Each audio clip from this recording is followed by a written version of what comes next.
Dear student, once again welcome back to A square academy. Class 10 CBSE से हम लोग science का first chapter start कर रहे हैं, केमिकल रिएक्शन एंड इक्वेशन। आ जाओ पहले हम लोग सिलेबस स्टार्ट करते हैं। टॉपिक का नाम क्या है? Chemical reaction and equation. पहले रुक करके समझते हैं, what do you mean by chemical reaction. Chemical reaction क्या होता है? अगर मैं आराम से पूछता हूँ, हर एक बच्चों को पता होगा, क्लास 8-9 के बच्चों को भी पता होगा कि what is a chemical reaction.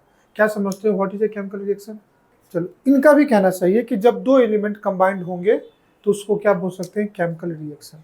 कई बार तुम ऐसे भी एक रिएक्शन तुमने पढ़ा होगा, क्लास 8 का रिएक्शन है। अगर मैं रिएक्शन की बात करूं तो इधर क्या है? NH3। NH3 किसको बोलते हैं? अमोनिया को। अगर ये डिकम्पोज होगा तो N2+ क्या देगा? H2 देगा।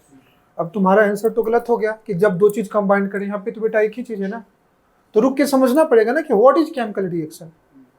तो अगर किसी सब्सटेंस में कोई केमिकल चेंजेज हो रहा है, any chemical change in a substance leads to be a chemical reaction. अगर किसी सब्सटेंस में कोई केमिकल चेंज हो रहा है तो उसको हम लोग क्या बोलेंगे? केमिकल रिएक्शन बोलेंगे। बोलो हाँ ना। चलो एक एग्जांपल्स के लिए मैं देखता हूँ। यहाँ पे आइस है। आइस किस फॉर्म में होता है? In the form of solid. After some time अगर टेम्परेचर मिले या फ्रिज से बाहर रख दो, फ्रिज से बाहर का टेम्परेचर ज्यादा होता है, ये किस में चला जाएगा? अरे आइस मेल्ट होकर के वाटर में आएगा। किस फॉर्म में आ जाएगा? ये किसके फॉर्म में आएगा? लिक्विड के फॉर्म। यहाँ पे भी चेंज हुआ। आइस था, आइस मेल्ट होकर के किसके फॉर्म में आ गया? वाटर के फॉर्म में, लिक्विड के फॉर्म में। Solid converted into liquid. क्या ये भी चेंज हुआ? क्या इसको हम केमिकल रिएक्शन बोल सकते हैं क्या? रुक करके समझना पड़ेगा। लेकिन कई बार तुम देखोगे ये भी केमिकल रिएक्शन के फॉर्म लिखा होता है। तो यहाँ पे आइस एंड वाटर के फेज में फिजिकल चेंज हुआ। एक सॉलिड था और एक क्या था? लिक्विड। तुमने पढ़ा होगा स्टेट ऑफ मैटर में 3 स्टेट होते हैं। कौन कौन से? Solid, liquid and gas. एक ही सब्सटेंस के 3 अलग अलग फेज होते हैं। ये दीज आर फिजिकल चेंजेस और वो फिजिकल प्रॉपर्टी में आते हैं। तो क्या यहाँ पे केमिकल चेंज है या फिजिकल चेंज? तो क्या इसको केमिकल रिएक्शन बोलेंगे? नहीं बोलेंगे। इस केस में क्या चेंज हो रहा है? सबसे पहले बात ये टॉपिक में आते हैं, व्हाट इज केमिकल रिएक्शन। तो any chemical change leads to be a chemical reaction. Simple शब्दों में मेमोरी क्रिएट करना है। अगर किसी सब्सटेंस में कोई केमिकल चेंज हुआ तो उसको बच्चे क्या बोलेंगे? Chemical reaction. बोलो हाय ना। क्या मेरी बात समझ में आ रही है? तो मैं लिख सकता हूं एकदम short definition, any chemical change leads to be a. तो अगर किसी सब्सटेंस में कोई केमिकल चेंज हुआ तो leads to be a chemical reaction. अब इसको ऑन कॉपी पेन पे कैसे दिखाएंगे? रुक करके सोचो। हम लोग एक केमिकल रिएक्शन को रिप्रेजेंट कैसे करते हैं? तो कहते हैं किसी भी केमिकल रिएक्शन को रिप्रेजेंट करने के लिए हम एक एरो का यूज करते हैं। अगर ये जो एरो है, व्हाट इज दिस एरो? तो दिस एरो, ये जो सिंबल है, ये किसी केमिकल रिएक्शन को क्या करेगा? रिप्रेजेंट करेगा, है ना। तो this arrow represent a chemical reaction. क्या मेरी बात समझ में आई? अब ये एरो 2 टाइप के होते हैं। कई बार तुमने बुक में देखा होगा। अगर मैं बोलूं दोनों एरो में फर्क क्या है, तो एक एरो यूनिडायरेक्शनल है, दूसरा एरो बाई डायरेक्शनल है। डिफरेंस क्या हुआ कि इस केमिकल, दोनों केमिकल रिएक्शन को ही रिप्रेजेंट करेगा। दोनों किसको रिप्रेजेंट कर रहे हैं? दोनों केमिकल रिएक्शन को रिप्रेजेंट कर रहे हैं। ऊपर वाला किसको रिप्रेजेंट कर रहा है? यूनिडायरेक्शनल। नीचे वाला बाई डायरेक्शनल, है ना। तो ये जो एरो है, लिखना पड़ेगा, ये रिप्रेजेंट कर रहा है यूनिडायरेक्शनल, और ये जो एरो है उसको क्या बोलेंगे? हाँ या ना, समझ के बताना। अब फर्क क्या हुआ? यूनिडायरेक्शन का मतलब होता है यूनिडायरेक्शनल फ्लो। मतलब ये जब भी जाएगा तो फॉरवर्ड की तरफ जाएगा। इतना समझ में? आगे जाकर के देखेंगे इस केमिकल रिएक्शन को बोलते हैं इरिवर्सिबल रिएक्शन। क्या बोलेंगे? और इस रिएक्शन बाय डायरेक्शन को बोलते हैं रिवर्सिबल रिएक्शन। क्या बोलेंगे? Irreversible and reversible. मतलब एरो से ही हम समझ सकते हैं कि केमिकल रिएक्शन का नेचर रिवर्सिबल है या इरिवर्स। क्या मेरी बात समझ में आ रही है? अरे बोलो ना हाँ ना। अब केमिकल रिएक्शन क्या है? रिवर्सिबल, इरिवर्सिबल आगे रुक करके समझेंगे, लेकिन एरो से समझ में आ गया। अब रुक करके पहले ये समझते हैं कि अगर किसी केमिकल रिएक्शन में जो एरो है, तो एरो के जो रिएक्टेंट साइड होगा, एरो के किस साइड जो होगा? सॉरी, एरो के जो लेफ्ट साइड होगा, ये मैं किधर ले लेता हूं? लेफ्ट साइड चलेगा बच्चे। और इधर ले लो तो इधर कोई भी चीज किधर आ जाएगी? तो जो भी चीजें एरो के लेफ्ट साइड में होगा उसको हम लोग नाम देते हैं रिएक्टेंट। क्या नाम देते हैं? रिएक्टेंट्स। तो ये क्या हो जाएगा? रिएक्टेंट्स होगा। और एरो के जो राइट साइड में होगा उसको क्या नाम देंगे? तो क्या नाम देंगे? प्रोडक्ट। तो रिएक्टेंट कहाँ प्रेजेंट होगा? Left side of chemical reaction, and product कहाँ होगा? राइट। रिएक्शन कोई भी हो, चाहे यूनिडायरेक्शनल हो या बाई डायरेक्शनल हो, जो यूनिडायरेक्शनल रिएक्शन है उसको क्या बोलेंगे? Irreversible reaction. और जो बाई डायरेक्शनल उसको क्या बोलेंगे? पहले अभी देखो, रिवर्सेबल इरिवर्सेबल पे बाद में आएंगे, रिएक्टेंट क्या है, प्रोडक्ट है, उसके बाद में आएंगे। मैंने कहा कि अगर किसी सब्सटेंस में कोई केमिकल चेंज हुआ तो उसको हम क्या किससे रिप्रेजेंट कर सकते हैं? केमिकल रिएक्शन से। अगर किसी केमिकल रिएक्शन को आप कॉपी पेन पे रिप्रेजेंट करना है तो आप एरो से रिप्रेजेंट करोगे। एरो दो टाइप के होते हैं, unidirectional and by directional. Arrow के जो लेफ्ट हैंड साइड में होगा उसको क्या बोलेंगे? रिएक्टेंट। एरो के जो राइट हैंड साइड में होगा उसको क्या बोलेंगे? बोलिए ना, हाँ या ना? क्या मेरी बात समझ में आ रही है? चलो अब वन बाय वन दोनों एरो को पढ़ने की कोशिश करते हैं। क्लियर है? अब समझो, ये मैं क्या ले लिया? रिएक्टेंट्स, ये एक एरो लगा दिया और इधर क्या लिख दिया? क्या मेरी बात समझ में आ रही है? हमने एक केमिकल रिएक्शन लिया, केमिकल रिएक्शन के लेफ्ट हैंड साइड में क्या है? रिएक्टेंट, राइट हैंड साइड में क्या है?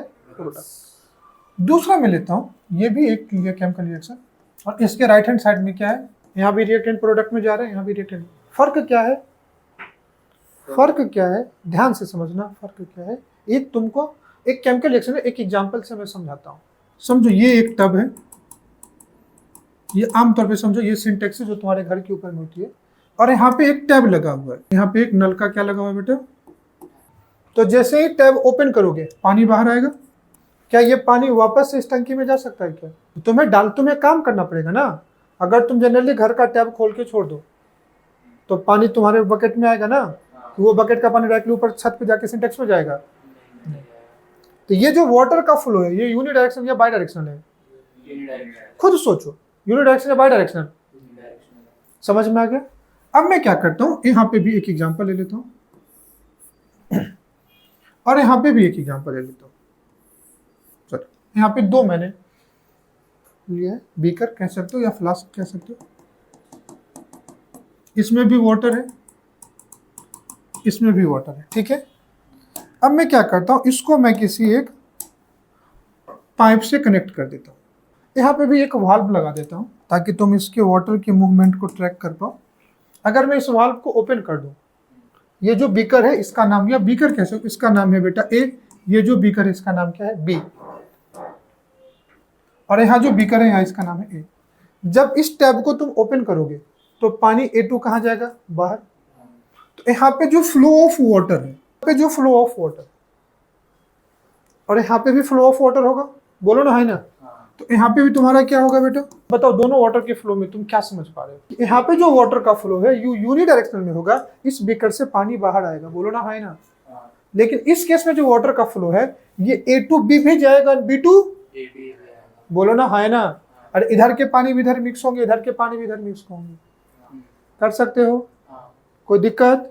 तो इस केस में जो वाटर का फ्लो है, ये A to B भी जाएगा और B to, तो both direction flow of water है। यहाँ पे यूनिडायरेक्शन फ्लो। एक बार इस टैप से पानी बाहर चला गया तो चला गया, लेकिन इस केस में जितना पानी A to B जाएगा, जरूरी नहीं कि उतना ही पानी B to आएगा, लेकिन पानी अगर A to B जाएगा तो पानी B to A भी आएगा। मैं ये नहीं कह रहा हूँ कि कितना क्वांटिटी ऑफ वाटर ट्रांसफर होगा, ये नहीं कह रहा हूँ, लेकिन पानी दोनों तरफ जाएगा, बोलो ना, हाँ ना?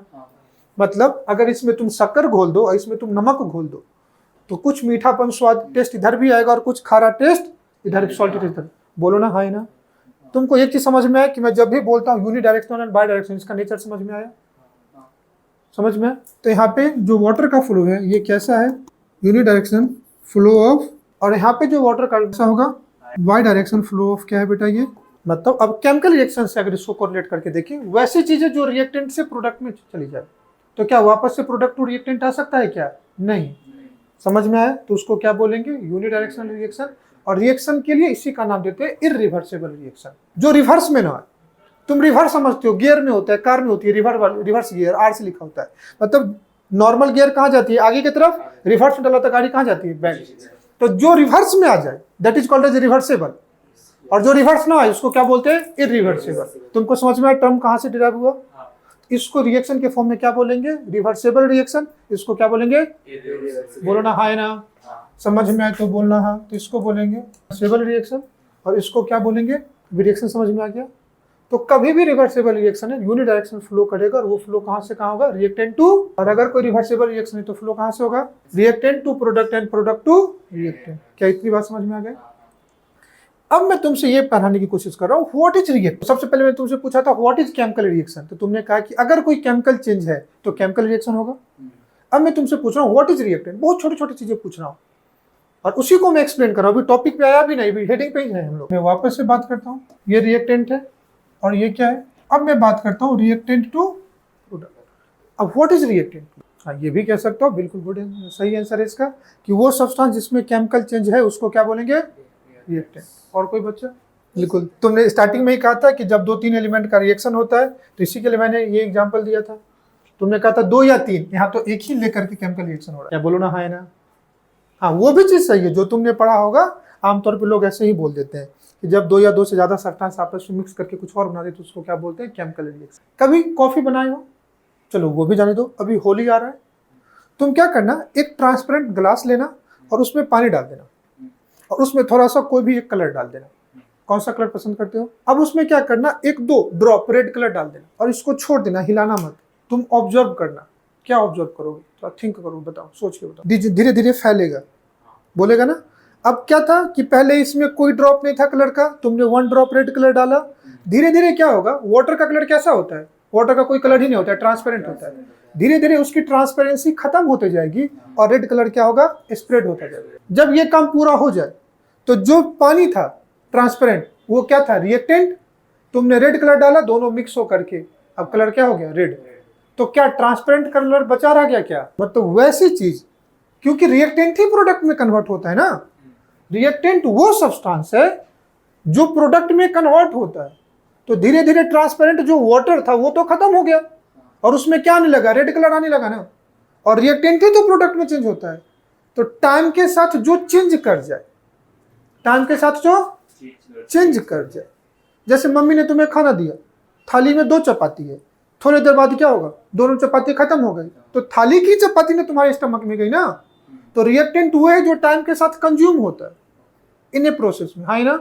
तो रिएक्टेंट कभी भी हो तो आमतौर पर याद रखना क्लास 10th के लिए, जिसको रिएक्टेंट मतलब जो रिएक्शन के लेफ्ट हैंड साइड लिखते हैं उसको क्या बोलते हैं, रिएक्टेंट। जिसमें केमिकल चेंज होता है वो भी क्या है, रिएक्टेंट। और तीसरी चीज, अगर अच्छे स्टैंडर्ड से कहोगे, रिएक्टेंट वो सब्सटेंस है जो टाइम के साथ कंज्यूम होता है। तो रिएक्टेंट का अमाउंट टाइम के साथ कम होगा या ज्यादा होगा, नहीं समझ में? रिएक्टेंट का अमाउंट टाइम के साथ कम होगा और किसका अमाउंट टाइम के साथ बढ़ेगा। तो अगर इसी पे एक छोटा सा एमसीक्यू तुमसे पूछ दे कि किसी भी केमिकल रिएक्शन में टाइम के साथ क्या बढ़ेगा, तो तुम क्या कहोगे?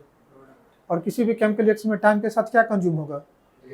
इसी को तुम कहते हो कि आउट ऑफ सिलेबस क्वेश्चन था। अरे ये छोटे लेवल पे तो बात है, तो केमिकल रिएक्शन भी मैंने नहीं डिफाइन किया, समझ में आ रहा है?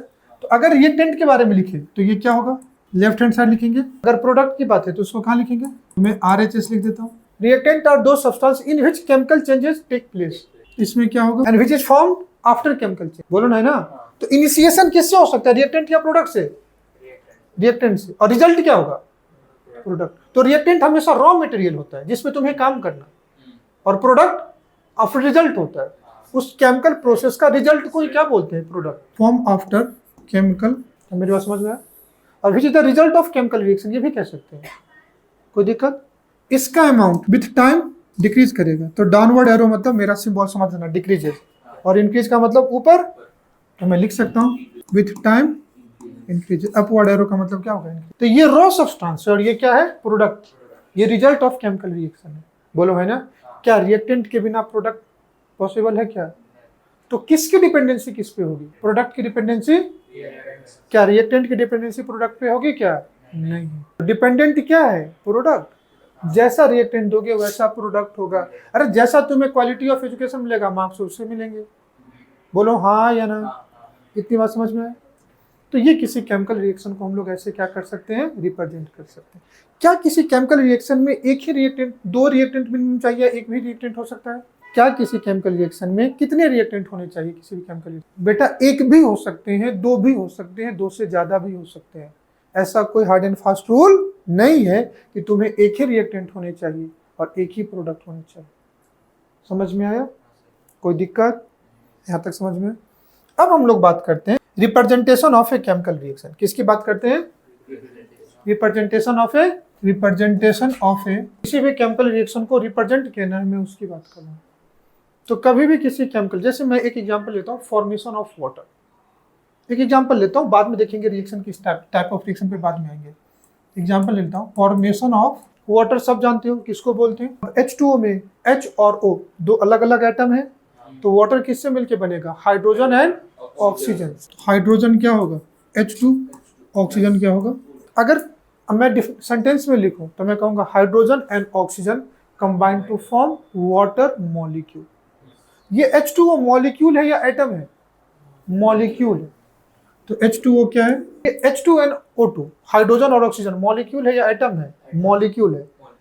Atom and molecule class 9th में तुम्हें पढ़ना था। जहां दिक्कत होगी मैं यहीं पे तुमको बता दूंगा, उतना ज्यादा स्ट्रेस मत लेना। ये क्या है? तो हाइड्रोजन ऑक्सीजन से कंबाइन करके क्या बनाएगा? H2O।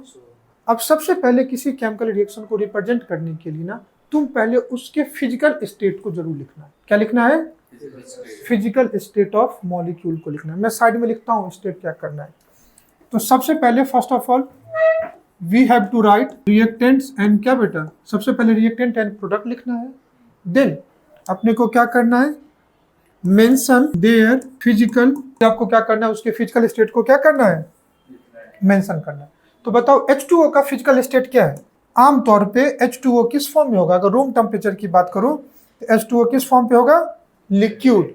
तो इसको हम लोग शॉर्ट में ऐसे L से लिखते हैं। सेकंड O2 की बात करो, ऑक्सीजन किस फॉर्म में होता है? गैस। इसको हम लोग किसकी बात करते हैं? और तीसरी चीज, हाइड्रोजन किस फॉर्म में होता है? गैस। अब रिएक्शन को कैसे प्रोनाउंस करोगे? When hydrogen gas combined with oxygen gas gives H2O molecule in the form of liquid. तो सबसे पहले हम लोग रिएक्टेंट एंड प्रोडक्ट को मेंशन करते हैं, फिर उसके बाद उसके फिजिकल स्टेट को मेंशन करते हैं। देन एरो रिप्रेजेंट करेगा नेचर ऑफ केमिकल रिएक्शन, कि ये रिएक्शन रिवर्सेबल है या इरिवर्सेबल है। तो इस एरो से तुम्हें क्या पता चल रहा है? रिएक्शन रिवर्सेबल है या इरिवर्सेबल है? क्या मेरी बात समझ में आ रहा है? तो एरो रिप्रेजेंट करता है नेचर ऑफ रिएक्शन। तो तीसरा पॉइंट क्या हो जाएगा? Nature of reaction is represented by, nature of reaction कैसे रिप्रेजेंट कर दिया? इतनी बात समझ में आ गया। अब फोर्थ जो पॉइंट होता है जो तुम्हारे सिलेबस में पढ़ना है, अब देखो, number of atom on reactant and product side. Number of atom reactant and product side equal करना। इधर हाइड्रोजन कितने H दिख रहे हैं? H2 है तो 2 दिख रहा है, और इधर कितना दिख रहा है? H2 है तो 2। इधर ऑक्सीजन कितने हैं? 1। इधर कितने हैं? 2। तो फिर अपने को क्या करना है? नंबर ऑफ एटम इक्वल करना है रिएक्टेंट एंड प्रोडक्ट साइड, और इसी को हम लोग बोलते हैं बैलेंसिंग ऑफ केमिकल इक्वेशन। समझ में? तो अपने को क्या करना है? वी हैव टू क्या बेटा? इक्वल नंबर ऑफ, बोलो, एटम रिएक्टेंट्स एंड क्या बेटा? अपने को नंबर ऑफ एटम इक्वल करना रिएक्टेंट एंड प्रोडक्ट साइड। इसी को हम लोग बोलते हैं बैलेंसिंग ऑफ केमिकल रिएक्शन, या रिएक्शन भी बोल सकते हो, इक्वेशन भी बोल सकते हो। शॉर्ट में मैंने CR लिख दिया, बैलेंसिंग ऑफ। तो क्या ये केमिकल रिएक्शन में नंबर ऑफ एटम इक्वल है या अनइक्वल है? तो क्या मैं इसको बैलेंस केमिकल इक्वेशन बोल सकता हूँ? नहीं। तो this is called as unbalanced chemical. अब बात आती है कि इसको बैलेंस कैसे करें, how to balance a chemical equation. अभी मैं करके लिखता हूँ, पहले ये अपना टॉपिक आएगा नेक्स्ट क्लास पर। अब ध्यान से देखो, किस फॉर्म में है? प्लस ये क्या है बेटा? O2 किस फॉर्म में है? H2O किस फॉर्म में है? तो यहाँ पे 2 हाइड्रोजन, यहाँ पे 2 हाइड्रोजन इक्वल है। तुम्हारे लेवल पे जो जिस मेथड को पढ़ना है बैलेंसिंग ऑफ केमिकल इक्वेशन में, तुम्हारे लेवल पे केमिकल इक्वेशन को बैलेंस करने के लिए एक नॉर्मल सा मेथड है जिसको बोलते हैं हिट एंड ट्रायल मेथड। तुक्का मारने वाली बात है। कौन सा मेथड है? Hit and trial method. तुम रिएक्टेंट एंड प्रोडक्ट को अपने साइड से किसी भी सुटेबल इंटीजर से क्या करो? मल्टीप्लाई या डिवाइड कर दो, है ना? इधर हाइड्रोजन कितने हैं? 2। यहाँ भी कितने हैं? 2। इक्वल है। इधर ऑक्सीजन कितने हैं? 2। इधर कितने हैं? 1। इक्वल करने के लिए क्या करना पड़ेगा? 2 को 1 करने के लिए क्या करना पड़ेगा? उसको हाफ कर दो। इधर ऑक्सीजन कितने हैं? 2। इधर कितने हैं? 1। तो इधर 2 है, इधर 1 है। अब बताओ क्या करोगे तुम? अब समझो ये वेइंग मशीन है, इधर 2 पेन है, इधर 1 पेन है, तो ये थोड़ा नीचे होगा। अब बताओ इक्वल करने के लिए क्या करोगे तुम आमतौर पे? अब बताओ क्या कर सकते हो? चलो पहला चीज पहला करो, क्या कर सकते हो? हो गया ना इक्वल? तुम्हें इधर 2 लाने के लिए एक पेन की और आवश्यकता होगी, नीड ए 1 मोर पेन। क्या है क्या तुम्हारे पास? नहीं। तो आमतौर पे क्या कर सकते हैं, घर में तुम किसी चीज को अच्छा करते हो या तोड़ देते हो, डिस्ट्रॉय ज्यादा इजीली होता है ना, फॉर्मेशन ज्यादा डिफिकल्ट है या डिस्ट्रॉय करना ज्यादा डिफिकल्ट है? अब फिर से समझाता हूं। अब इधर 2 है, इधर 1, इक्वल करने के लिए तुमको क्या करना पड़ेगा, इसको हाफ कर दो, इससे 1 निकाल दो, इससे 1 निकाल दो बेटा। अब देखो इस पे भी 1, इस पे 1, इक्वल हो गया ना। मतलब ये 2 से 1 कर दिया, मतलब क्या किए, हाफ किए ना। हाँ, ये ना, समझ में आ रहा है? इधर कितने हैं 2, इधर कितने हैं 1, तो इसको क्या कर दूं, हाफ कर दो। हाफ कर दूंगा तो क्या होगा, 1 होगा या नहीं होगा? तो मुझे क्या करना पड़ेगा, इस इक्वेशन को हाफ करना पड़ेगा। इसको हाफ करने के लिए कितना लिख दूं? क्या मेरी बात समझ में आए? बोलो ना हाँ है ना। कैसे पढ़ोगे, 1 मॉलिक्यूल। अब कितने मॉलिक्यूल है, 1। अरे कुछ नहीं लिखा है तो इसको क्या पढ़ोगे, 1। यहाँ भी क्या पढ़ोगे, तो 1 molecule of hydrogen combined with half molecule of oxygen gives 1 molecule of H2O liquid water. तो रिएक्शन को कैसे पढ़ोगे, 1 मॉलिक्यूल ऑफ हाइड्रोजन प्लस का मतलब कंबाइंड विथ क्या लिखूं, half molecule of oxygen to form 1 molecule of. तो इस केमिकल इक्वेशन में number of atom, reactant and product side equal है या नहीं है? इक्वल है। तो हम इसको क्या बोल सकते हैं, बैलेंस केमिकल इक्वेशन। तो अगर कोई केमिकल रिएक्शन लिखा है तो केमिकल रिएक्शन को किस तरीके से रिप्रेजेंट करते हैं, समझ में आ गया? बोलो ना हाँ ना। अगर समझ गए तो मैं एक केमिकल रिएक्शन लिखता हूँ, रिएक्शन कैसे हुआ उस पर हम लोग बाद में देखेंगे, पहले केमिकल रिएक्शन लिखा है तो उसको समझ सकते हो, ध्यान से देखो। फिर एक केमिकल रिएक्शन है CaCO3, क्या बोलते हैं इसको, कैल्शियम कार्बोनेट। अगर आप इसको हीट कर दो, रिएक्शन के ऊपर अगर डेल्टा लिखा है तो ये किसको रिप्रेजेंट करता है, हीट को। तो सबसे पहले क्या करेंगे बताओ, स्टेप बताओ। कि इसके फिजिकल स्टेट को लिखेंगे, किसको लिखेंगे, तो कैल्शियम कार्बोनेट किस फॉर्म में होता है, सॉलिड। तो सबसे पहले क्या लिख दिया, सॉलिड, कोई दिक्कत। CaO किस फॉर्म में होता है, कैल्शियम ऑक्साइड, सॉलिड। CO2 किस फॉर्म में, मैं नाम देता हूँ, CaO को बोलते हैं कैल्शियम ऑक्साइड और CO2 को बोलते हैं कार्बन। अब देखो सब कुछ क्लियर है। जब 1 मॉलिक्यूल ऑफ कैल्शियम कार्बोनेट को आप हीट करोगे, on heating 1 molecule of calcium carbonate we will obtain 1 molecule of calcium oxide and 1 molecule of carbon dioxide। क्या ये केमिकल इक्वेशन बैलेंस है या अनबैलेंस है? चेक कर लो, इधर कैल्शियम कितने हैं 1, इधर भी कैल्शियम कितने हैं 1, कार्बन कितने हैं 1, तो इधर भी कार्बन कितने हैं 1। ओ मतलब क्या, ऑक्सीजन कितने हैं 3, तो देखो यहाँ 1 ऑक्सीजन, यहाँ 2, 2 + 1 कितने 3। तो number of atom, reactant and product side क्या है, इक्वल है। तो इसको क्या बोलेंगे, बैलेंस केमिकल इक्वेशन। तो मैं इसको B for balance, C for chemical, E for equation, BC लिख सकता हूँ। क्यों लिख सकता हूँ, because number of calcium carbon and oxygen atom on reactant and product side are equal, इसलिए इसको हम लोग क्या बोल सकते हैं, balance chemical equation. Chemical equation को रीड कैसे करोगे, ऑन हीटिंग 1, हीटिंग मतलब ये दिया हुआ है, तो क्या लिख सकते हो, ऑन हीटिंग 1 मॉलिक्यूल ऑफ क्या बेटा, calcium carbonate, we will obtain, बोलो, 1 molecule of calcium oxide and carbon dioxide। By heating 1 molecule of calcium carbonate we will obtain 1 molecule of calcium dioxide and यहाँ पे मिसिंग है ना 1 molecule of carbon dioxide। बोलो हाँ ना, कोई दिक्कत? ये पूरा इंफॉर्मेटिव है। अब बैलेंसिंग एक अपना पार्ट है जो अपने को सिलेबस में पढ़ना है। फिर देखते हैं केमिकल रिएक्शन कितने टाइप के हो सकते हैं, केमिकल रिएक्शन। तो फिर बात आती है टाइप ऑफ केमिकल रिएक्शन। आज टाइप पढ़ते हैं, अगले क्लास में सबसे पहले हम लोग बैलेंसिंग को सीखेंगे और हर टाइप को जब पढ़ेंगे ना तो वहाँ पे केमिकल रिएक्शन को बैलेंस करते हुए चले जाएंगे। पहला चैप्टर में तुमको इतना ही पढ़ना। तो फिर नेक्स्ट हेडिंग क्या आ जाएगा बेटा, टाइप्स ऑफ केमिकल रिएक्शन। अब सबसे पहले देखो कभी कभी ऐसे भी हो सकता है। पहले क्या करते हैं, एग्जाम्पल देखते हैं, एग्जाम्पल से अपन नेम पे आएंगे, ये ज़्यादा सही है ना। जैसे अभी मैंने एक एग्जाम्पल देखा, H2 combined with O2 gives क्या बेटा, H2, बोलो हाँ ना। और दूसरा भी देखा हमने, CaCO3 on heating give CaO plus, heating का मतलब डेल्टा लेवल। क्या फर्क है कि यहाँ पे एक दो मॉलिक्यूल आपस में कंबाइंड होके क्या दे रहे हैं, H2O। अरे बोल है ना। और नीचे वाले एग्जांपल में क्या था कि एक मॉलिक्यूल आपस में टूट के बिखर करके दो मॉलिक्यूल दे रहे हैं। क्या समझ में आ रहा है, दोनों में क्या चेंज हो रहा है? आराम से सोचो फिर बताओ, समझ में आ रहा है ना। याद तो नहीं करना पड़ेगा, नहीं करना पड़ेगा ना, जो पढ़ोगे माइंड में प्रिंट तो हो जाएगा ना। हाँ बताओ, सोच के खुद से सोचो। बिल्कुल सही, इसने सही ऑब्जर्व किया, you are a good observer. इसने कहा कि पहले मॉलिक्यूल में क्या हो रहा है कि दो मॉलिक्यूल आपस में कंबाइंड हो रहे हैं।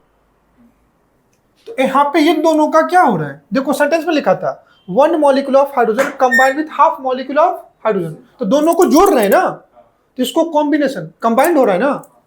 तो यहाँ पे क्या हो रहा है, कॉम्बिनेशन ऑफ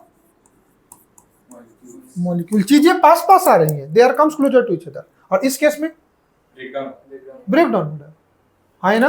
तो यहाँ पे ब्रेकिंग ऑफ सब्सटेंस हो रहा है, या ब्रेक डाउन कह सकते हो, है ना। केमिस्ट्री में इसी को केमिकल टर्म्स में डिकम्पोजिशन बोलते हैं। यहाँ पे मॉलिक्यूल क्या हो रहा है, ब्रेक डाउन हो रहा है, या कह सकते हो यहाँ पे breaking of substance, breaking of molecule हो रहा है, जिसको हम लोग बोलते हैं, अभी टाइप ऑफ केमिकल रिएक्शन पे नहीं, बस रिएक्शन को देख के समझने की कोशिश करते हैं कि एक जगह मॉलिक्यूल कंबाइंड हो रहा है तो उसको बोल दिए कॉम्बिनेशन ऑफ मॉलिक्यूल। यहाँ पे डिकम्पोज हो रहा है तो क्या लिख दिया, डिकम्पोजिशन ऑफ मॉलिक्यूल। क्या कुछ गलत कह रहा हूँ? तीसरा केस देख लेते हैं, प्रोडक्ट यहाँ लिखता हूँ। ये क्या है, जिंक Zn किससे कंबाइन कर रहा है, CuSO4, बोलते हैं कॉपर सल्फेट। जिंक एटम है या मॉलिक्यूल है, एटम, जिंक एटम है, सॉलिड के फॉर्म में होता है, ये एटम है। और ये क्या है बेटा, क्या नाम उसका होगा, कॉपर। क्या मिलेगा प्रोडक्ट, क्या मिलेगा प्रोडक्ट, अभी नहीं पता, अभी मैं टीचर हूँ, लिख देता हूँ, आगे मैं तुमको खुद बताऊंगा। यहाँ मिलेगा Cu प्लस ZnSO। कोई दिक्कत, क्या समझ में आया इसमें? कुछ नहीं, बोलो कुछ नहीं समझ में आया। हुआ क्या कि ये सॉल्यूशन, एक्वस का मतलब होता है सॉल्यूशन। एक्वस का मतलब क्या होता है, जब भी मैं ऐसे लिख दूं AQOU, शॉर्ट में इसको AQ भी लिखता हूं, इसका मतलब होता है सॉल्यूशन फेज, मतलब उसका सॉल्यूशन होगा। ये सब रिप्रेजेंटेशन है, धीरे धीरे अपन सीखते रहेंगे, बोलो भाई ना। तो क्या हुआ, copper sulphate solution CuSO4 aqueous, ये ब्लू कलर का सॉल्यूशन होता है। कैसा सॉल्यूशन होता है, मैं ये भी लिख देता हूँ, धीरे धीरे अपन सीखते सीखते सीख जाएंगे। फर्स्ट लेक्चर में तो हर चीजें सीख सकते ना। इसका कलर कैसा होता है, जिंक का कलर व्हाइट होता है। कैसा होता है, जब इस व्हाइट कलर के जिंक सॉल्यूशन को डाला गया किसमें, blue colour copper sulphate solution में, तो सॉल्यूशन से धीरे धीरे ब्लू कलर डिसअपियर होता चला गया, है ना। सॉल्यूशन से धीरे धीरे ब्लू कलर डिसअपियर, तो हुआ क्या कि सॉल्यूशन से कॉपर बाहर आ गया और जिंक का सॉल्यूशन बन गया। अरे समझो ना, तुम बैठे हुए हो, कोई उधर से आया, तुमको उठा दिया और वो बैठ गया, तो उसने क्या किया, इस चेयर पे तुमको क्या कर दिया, डिस्प्लेस कर दिया, है ना। तो किसका सॉल्यूशन था यहाँ पे बेटा, कॉपर का। जिंक डाला तो जिंक अपना सॉल्यूशन बना दिया और कॉपर को बाहर दिखा दिया। तो एक एटम या मॉलिक्यूल दूसरे को क्या कर रहा है, डिस्प्लेस कर रहा है ना। इस रिएक्शन में अगर ऑब्जर्व किया जाए तो क्या हो रहा है, डिस्प्लेसमेंट ऑफ कॉपर बाय क्या, जिंक एटम। तो जो प्रोसेस है, तो आगे नाम देंगे इसी को डिस्प्लेसमेंट रिएक्शन। क्या बोलेंगे, को अगर नाम देना है तो क्या नाम देंगे, कॉम्बिनेशन रिएक्शन, इसको डिस्प्लेसमेंट रिएक्शन। और अब किसी चीज को अगर हवा में आग लगा देते हो तो उसको बोलते हैं कंबशन। क्या बोलते हैं, burning of anything in presence of oxygen, that is called as combustion. बोलो है ना। तो कितने नाम आए, क्या क्या, कॉम्बिनेशन रिएक्शन। पिक्चर क्लियर हुआ, क्या है अगले लेक्चर में पढ़ेंगे। दूसरा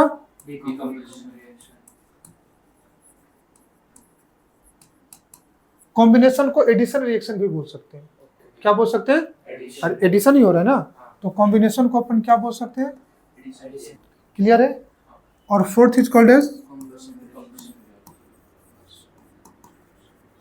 combustion. Is that clear for everyone? First, second, third and तो फ्रॉम टुमारो हम लोग कहाँ से स्टार्ट करेंगे? Type of chemical reaction. समझ में आया? कोई दिक्कत? डिस्प्लेसमेंट को कई बार तुम देखो कि बुक में सब्स्टिट्यूशन रिएक्शन भी लिखा होता है, मतलब एक दूसरे को क्या करता है। तो जब हम पढ़ेंगे तो डिटेल्स में आएंगे। तुम डिस्प्लेसमेंट देखोगे तो डबल डिस्प्लेसमेंट भी रिएक्शन है डिस्प्लेसमेंट ही, देखेंगे क्या हो सकता है। लेकिन आमतौर पे रिएक्शन 4 ही हो सकते हैं, या तो तोड़ सकते हो, या तो जोड़ सकते हो, एक को हटा के दूसरे जगह ला सकते हो, या आग लगा दो। इसके अलावा और कुछ नहीं हो सकता है।